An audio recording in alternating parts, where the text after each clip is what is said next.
नमस्कार, मी ईशा जगताप. हितगुजमध्ये आपलं खूप खूप स्वागत आहे. या विशेष कार्यक्रमात आपण निरोगी आयुष्य कसं जगता येईल याविषयी थेट तज्ज्ञ डॉक्टरांचं मार्गदर्शन मिळवतो. आज आपण गुडघेदुखीवर अत्याधुनिक उपचार जाणून घेणार आहोत. ऑर्थोपेडिक्स आणि जॉइंट रिप्लेसमेंट क्षेत्रातील अतिशय अनुभवी प्रसिद्ध असे तज्ज्ञ डॉक्टर प्रमोद तुकाराम भोर हे आजच्या या कार्यक्रमात आपल्याला रोबोटिक टोटल नी रिप्लेसमेंट शस्त्रक्रियेविषयी सविस्तर असं मार्गदर्शन करणार आहेत. नमस्कार डॉक्टर, आपल्या कार्यक्रमात स्वागत आहे. खरं तर डॉक्टर प्रमोद तुकाराम भोर यांनी आपलं MBBSचं शिक्षण आणि MS इन ऑर्थोपेडिक्स ही पदवी संपादित केलेली आहे. त्यांना ऑर्थोपेडिक क्षेत्रात उपचार करण्याचा तब्बल 23 वर्षांहून अधिक असा समृद्ध अनुभव आहे आणि सध्या ते मेडिकवर हॉस्पिटल्स इथे डिरेक्टर ऑफ ऑर्थोपेडिक्स म्हणून रुग्णसेवा देत आहेत. जॉइंट रिप्लेसमेंट आणि रोबोटिक नी रिप्लेसमेंटमध्ये त्यांनी आजवर उल्लेखनीय अशी कामगिरी केली आहे. आपल्या वैद्यकीय कारकिर्दीत त्यांनी आजवर 1000हून अधिक रोबोटिक जॉइंट रिप्लेसमेंट शस्त्रक्रिया अतिशय यशस्वीरित्या पूर्ण केलेल्या आहेत. आधुनिक तंत्रज्ञान, अचूक उपचार पद्धती आणि रुग्ण केंद्रित दृष्टिकोन यासाठी ते विशेष ओळखले जातात. रोबोटिक टोटल नी रिप्लेसमेंट, ज्याला RT केअर असं म्हणतात, त्याच विषयी आज ते आपल्याला सविस्तर असं मार्गदर्शन करणार आहेत. डॉक्टर, अगदी सुरुवातीलाच सांगा की रोबोटिक टोटल नी रिप्लेसमेंट म्हणजे नेमकं काय आहे? सो टोटल नी रिप्लेसमेंट म्हणजे गुडघा प्रत्यारोपण. जे आपण गुडघ्याचं जे कार्टिलेज खराब झालेलं असतं, वयाप्रमाणे जी झीज होते त्यामुळे गुडघ्याचं कार्टिलेज खराब होतं. त्यावेळेला आपण गुडघा रिप्लेसमेंट म्हणजे नवीन कॅप बसवतो हाडांवरती, दोन्ही जे मांड्याचं आणि पायाचं हाड त्याच्यावर आपण एक कॅप बसवतो आणि त्यांना नी रिप्लेसमेंट ही सर्जरी म्हणतात.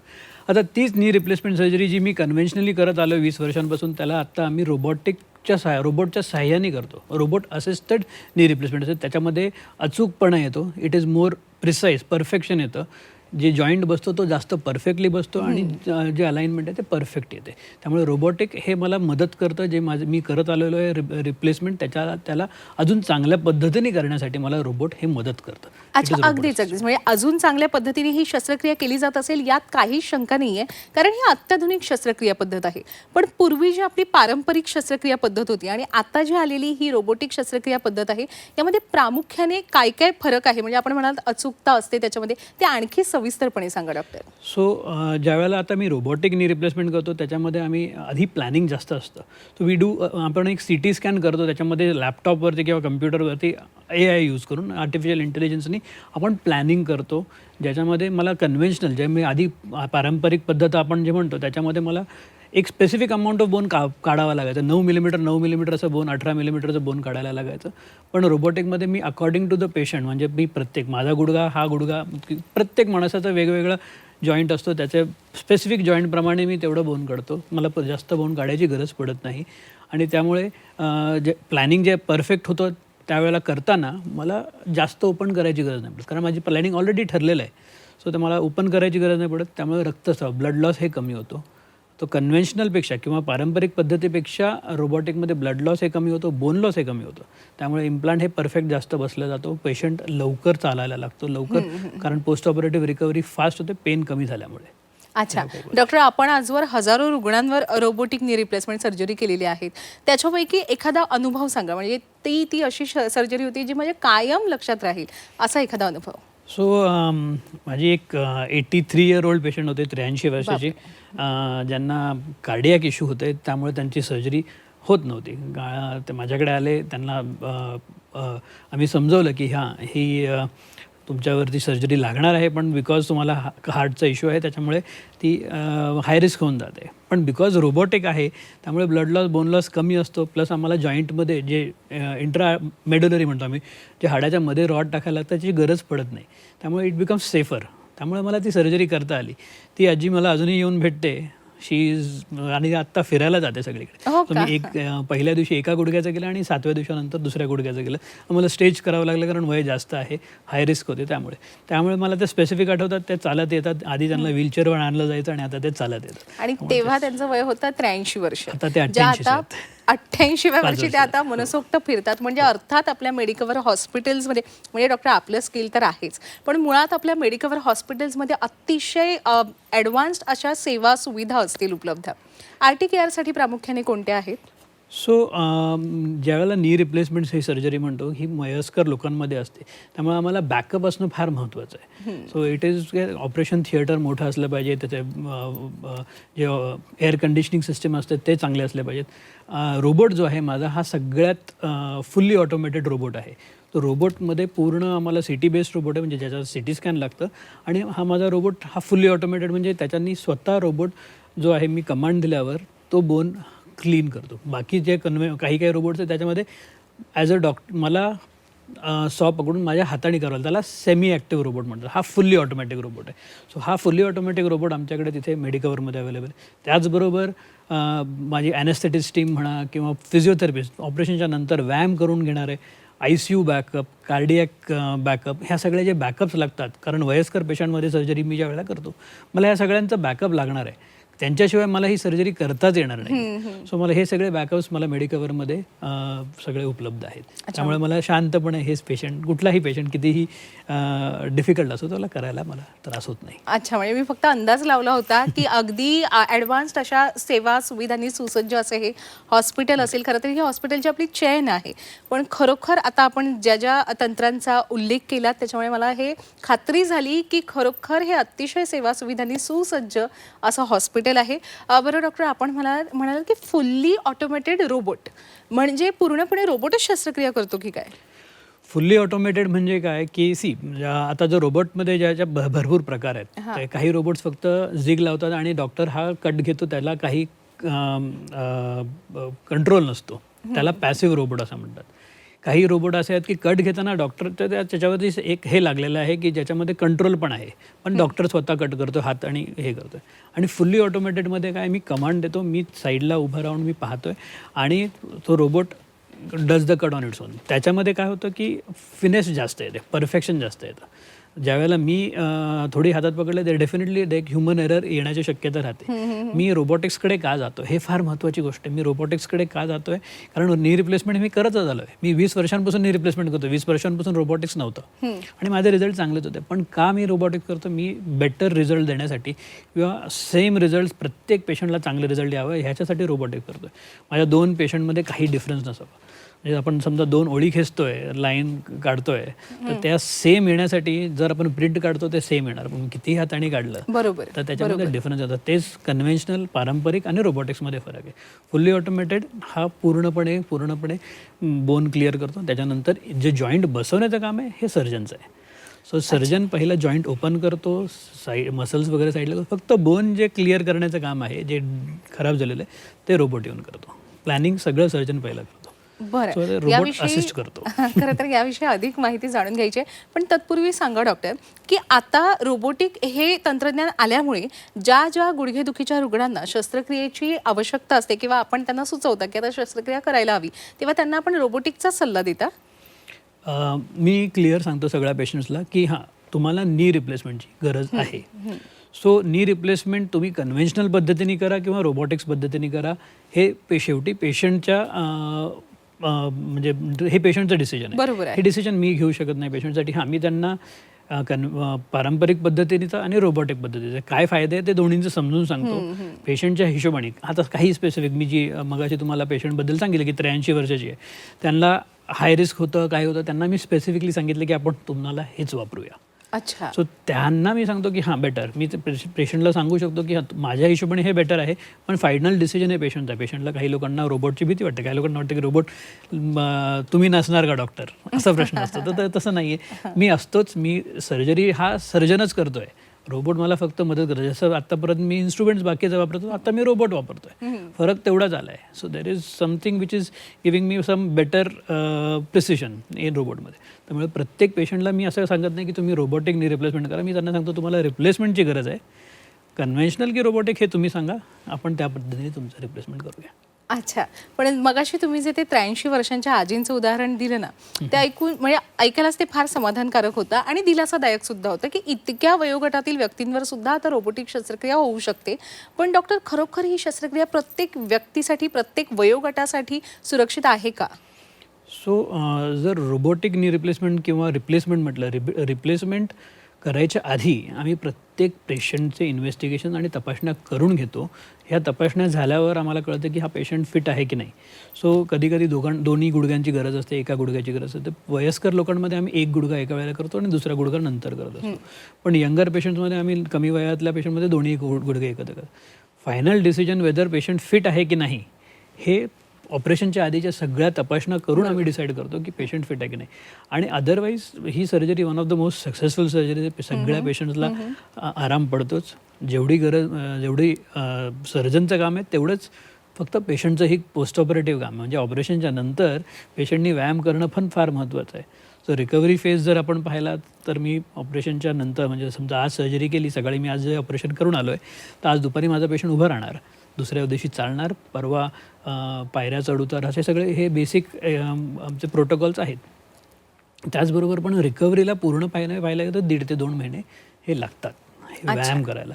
पेशंटनी एक्सरसाइज फिजिओथेरपी सगळ्यात महत्त्वाचं आहे की पेशंट जर तयार नसेल तर मी काय आणि कोणी जरी रोबोटनी केलं किंवा कन्व्हेन्शनलनी केलं जर पेशंट नंतर व्यायामच करणार नाही तर त्याच्यामध्ये आम्ही काही मदत करू शकतो. बरोबर आहे.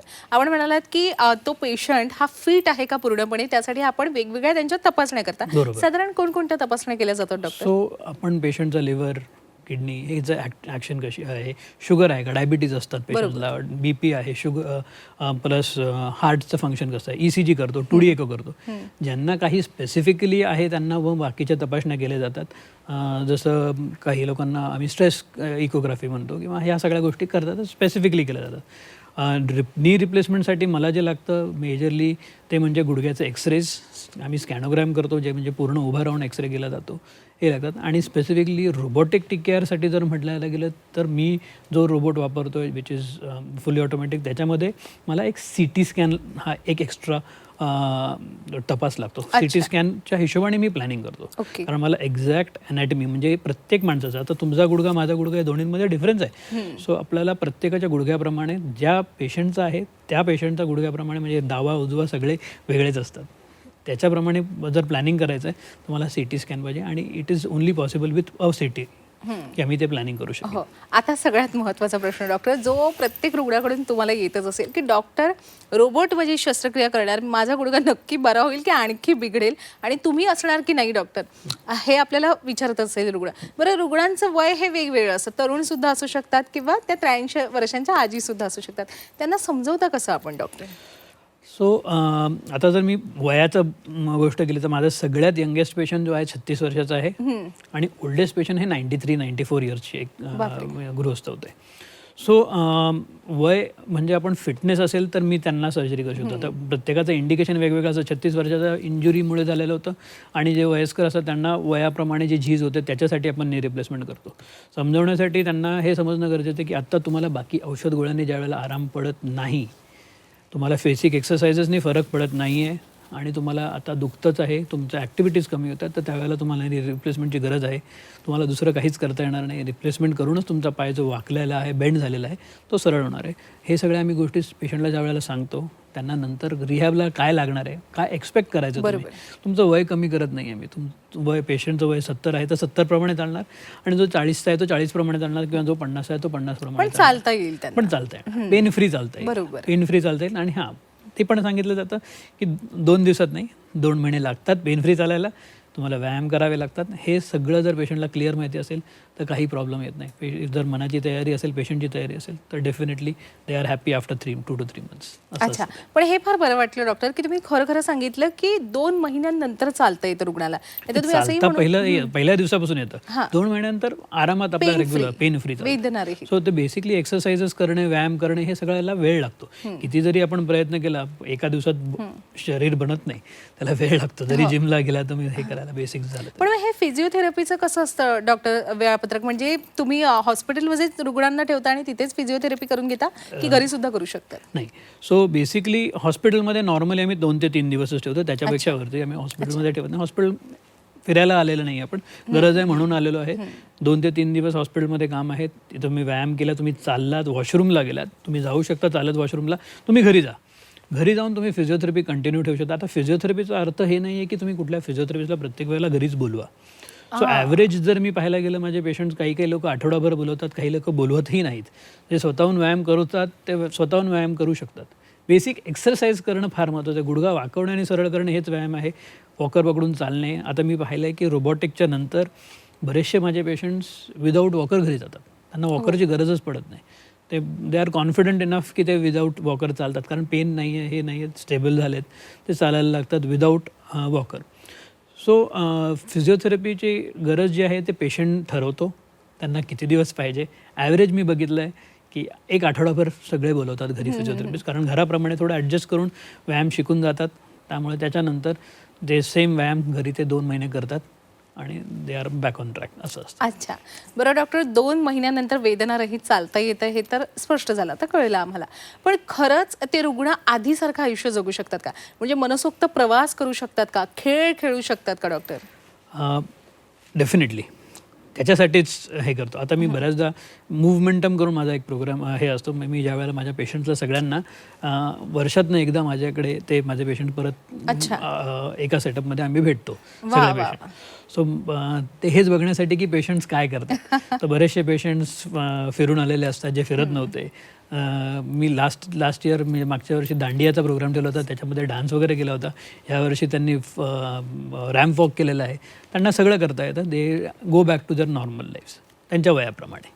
अच्छा, म्हणजे त्यांना रॅम्प वॉक सुद्धा त्यांनी केला आणि दांडियाही जमला त्यांना. वा, आणि डान्स सुद्धा केला. म्हणजे खरोखर ते आधीसारखं आयुष्य जगू शकतात.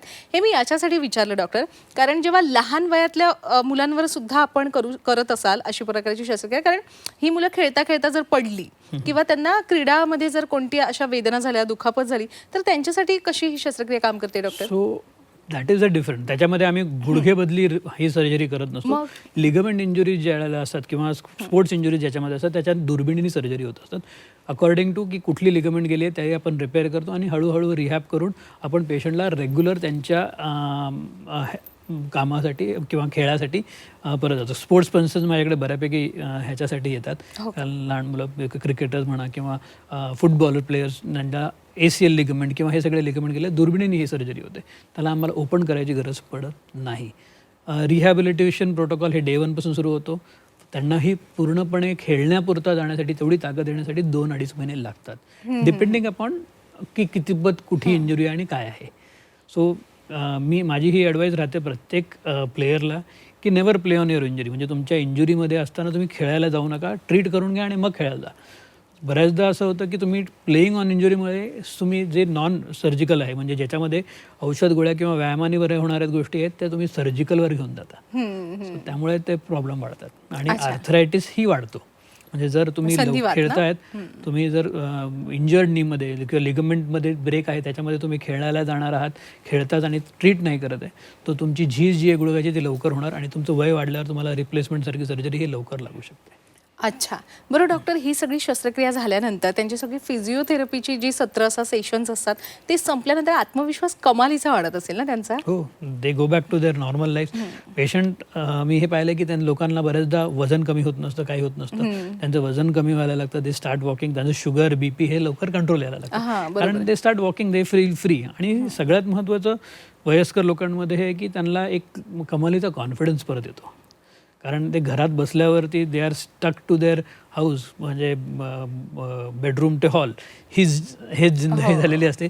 ते खाली फिरायला लागतात, चांगले फिरायला लागतात, गार्डनमध्ये जायला लागतात. डेफिनेटली आम्ही हे रिप्लेसमेंट करतो ह्याच्यासाठीच की तुम्हाला स्वतःहून जमलं पाहिजे. मला बरेच जण म्हणतात पेशंट्स की सर आता काय करू, माझं एवढं वय झालं, काय करायचं. मी म्हटलं स्वतः जमलं पाहिजे त्याच्यासाठी करा. फक्त you have to move around, कुणाच्यावरती भरोसा ठेवून किंवा डिपेंडेंट नाही राहिला. That is the basic idea. बरं, आणि त्यात आपल्या मेडिकवर हॉस्पिटल्समध्ये ते उपचार करून घेतात, त्याच्यामुळे काही प्रश्नच नाही आहे. डॉक्टर जेव्हा ते घरी जात असतात तेव्हा ते खूप अनुभव त्यांचा शेअर करत असले की कसं वाटलं त्यांना आणि थँक्यू बोलत असतील ना?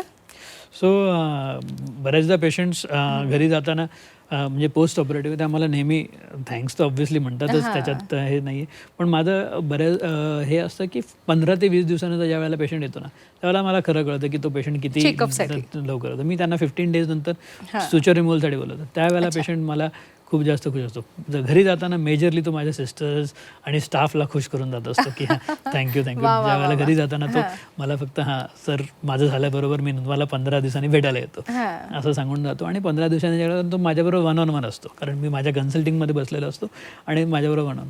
दॅट टाईम मला खरं कळतं की काय होतं. आणि त्यांच्याकडनं आम्हाला शिकायलाही मिळतं की कुठल्या पेशंटसाठी आम्हाला त्यांना किती वेळ लागणार आहे हे मी हळूहळू विथ एक्सपिरियन्स आम्हाला कळतं आहे की आता एवढी रिकव्हरी झाली तर तुम्हाला एवढा दिवस अजून लागणार, आता तुम्हाला हे करायला पाहिजे, इथे थांबवा. काही पेशंट्स खूप घाईमध्ये असतात की मला लवकर बरं व्हायचं, मी जास्त करतो, जास्त पण नसतं करत. मी हळूहळू त्यांना गाईड करतो. बरोबर आहे. बरं डॉक्टर, आपण म्हणालात की गुडघ्याच्या आतल्या जेवढ्या भागाची झीज झालेली असतील त्यालाच तुम्ही रिप्लेस करता, त्याचं प्रत्यारोपण करता. रोबोटिक आणि रिप्लेसमेंट करताना ते झीज झालेल्या भागावर कोणता वेगळा आवरण बसवला जातो की पारंपरिक शस्त्रक्रियेसारखंच? इम्प्लांट सेम असतं, जे जॉईंट आम्ही जो वापरतो तो सेमच असतो. कोणत्या धातूचं असतं आणि ते? सो तो आयदर कोबाल्ट क्रोम किंवा टायटेनियम निओबियम नायट्राइड हे असे 2 वेगवेगळ्या प्रकारचे धातू आहेत. ज्यांना मेटल अलर्जी असते काही लोकांना, त्यांना आम्ही टायटेनियम निओबियम नायट्राइड वापरतो. किंवा रेग्युलर जे आपण वापरतो तो कोबाल्ट क्रोम किंवा टायटेनियम हे इम्प्लांट वापरले जातात. हे सगळ्यात कॉमन जे वापरले, म्हणजे वरती मांडीच्या हाडाला पण कॅप बसते, पायाच्या हाडाला पण कॅप बसते आणि मध्ये एक पॉलिइथिलीन स्पेसर येतो ज्याच्यामध्ये जो सॉफ्ट हे असतो आणि विच गिव्स बेटर मूवमेंट, म्हणजे फ्री मूवमेंट देते ते. अच्छा, खरं तर ना हे गुडघेदुखी किंवा गुडघ्यांमध्ये होणारी झीज आपण काही थांबवू शकत नाही, ती वयोमानानुसार माझ्या मते होतच जात असते. पण एक तरुण म्हणून ती लांब जावी, मला आणखी वर्ष अगदी माझ्या नॅचरल पायांनी मनसोक्त चालता यावं, फिरता यावं, यासाठी आज मी काय काळजी घ्यायला हवी, अगदी थोडक्यात आपल्या सर्व प्रेक्षकांना सल्ला द्या डॉक्टर. सो सगळ्यात महत्त्वाचं म्हणजे जर तुमची लाईफ सेडेंटरी म्हणजे सिटिंग जॉब आहे, ऑफिस जॉब आहे, तर रेग्युलरली व्यायाम करत राहणे हे फार महत्त्वाचं आहे. वेट कंट्रोल करणे, कॅल्शियम व्हिटॅमिन डी हे रेग्युलरली घेत राहणे, व्यायाम आणि सगळ्यात महत्त्वाचं इंजुरी जर असेल तर ते ट्रीट करणे. अगदीच खूप मोलाचा सल्ला दिला डॉक्टर, आणि एकूणच हे सगळं मार्गदर्शन खूप मोलाचं होतं. या सगळ्यासाठी खूप खूप आभार डॉक्टर. धन्यवाद. प्रेक्षक हो, हितगुजमध्ये वेळ झाली आहे आता इथेच थांबण्याची, पण ताज्या घडामोडींसाठी नेहमीच पाहत रहा झी 24 तास.